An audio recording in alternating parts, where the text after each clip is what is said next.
Israël qui mène à présent deux guerres de front avec l'Iran et avec le Hamas à Gaza. Le Qatar d'ailleurs, qui vous le savez, joue le rôle de médiateur entre Israël et le mouvement islamiste palestinien, parle de contre-feu à la situation nationale de Benyamin Netanyahou et de la situation à Gaza. Des frappes qui entravent donc les efforts diplomatiques dans la région. On en parle avec notre invitée Amélia Lacrafi. Merci madame d'être avec nous. Vous êtes députée des Français de l'étranger. Vous êtes également déléguée générale de l'Assemblée parlementaire de la francophonie et membre fondatrice du comité de liaison Israël-Palestine qui a été lancé en fin de semaine au cours d'une conférence, justement, l'appel de Paris pour la solution à deux États, la paix et la sécurité régionale.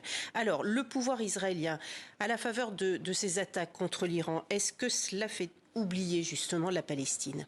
Alors, en tout cas, dans les médias, malheureusement. Dans les médias, on n'en parle plus. Alors que ça fait 2 jours qu'il n'y a plus Internet, plus de fibres, plus rien. Et la Palestine est aveugle et sourde. Et Gaza continue d'être bombardée. Et j'ai vu des vidéos atroces de cette nuit de Gaza en feu. Donc je suis très inquiète pour les civils. Parce qu'encore une fois, le Hamas s'étant tellement affaibli, là, on tue essentiellement des civils. Alors, une parenthèse dans les médias.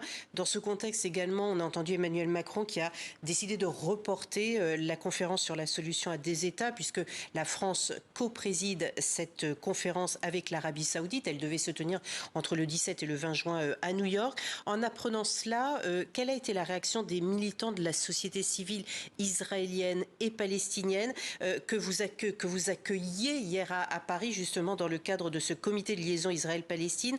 Est-ce que le moment qui devait être le leur a été retiré en quelque sorte? Alors nous les avons accueillis effectivement cette semaine à l'Assemblée nationale pour le lancement de ce comité qui s'est accéléré au retour du déplacement que nous avons fait avec plusieurs députés en Israël et dans les territoires palestiniens.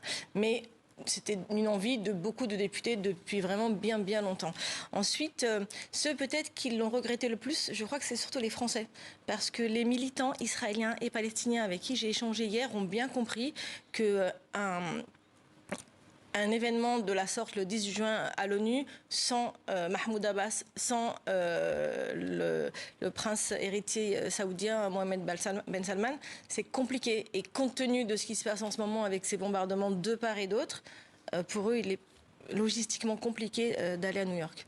Un mot sur ce comité de liaison Israël-Palestine. Quel est son rôle? Quelles sont ses prérogatives en fait? Pourquoi avoir voulu créer... Il y avait déjà des comités bilatéraux. Là, c'est le fait d'allier les deux, israéliens et palestiniens. Alors oui, il y a un groupe d'amitié France-Israël et un groupe d'amitié France-Palestine. Et plus de 160, en fait, groupes d'amitié à l'Assemblée nationale.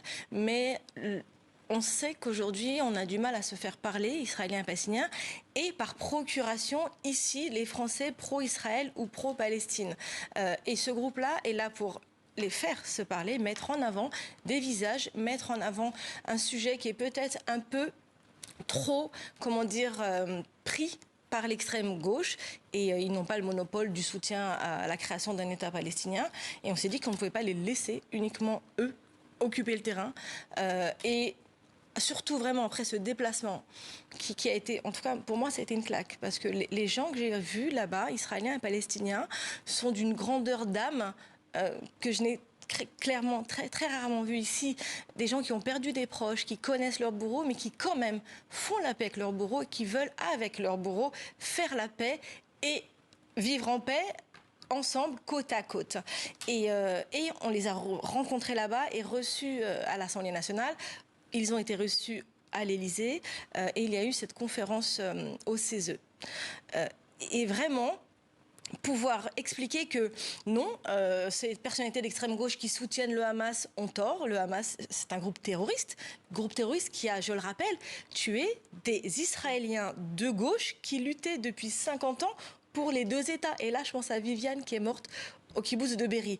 Et de l'autre côté, des mères qui ont perdu leurs enfants à cause de colons ou de militaires israéliens et qui malgré tout ont compris qu'il fallait se parler. Et ce qu'il nous dit, c'est on a expérimenté la guerre pendant 50 ans, 60 ans, 70 ans. En fait, il faut qu'on fasse autre chose.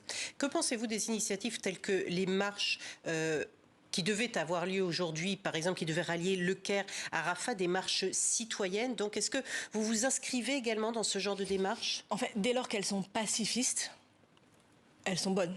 toute démarche non violente est bonne.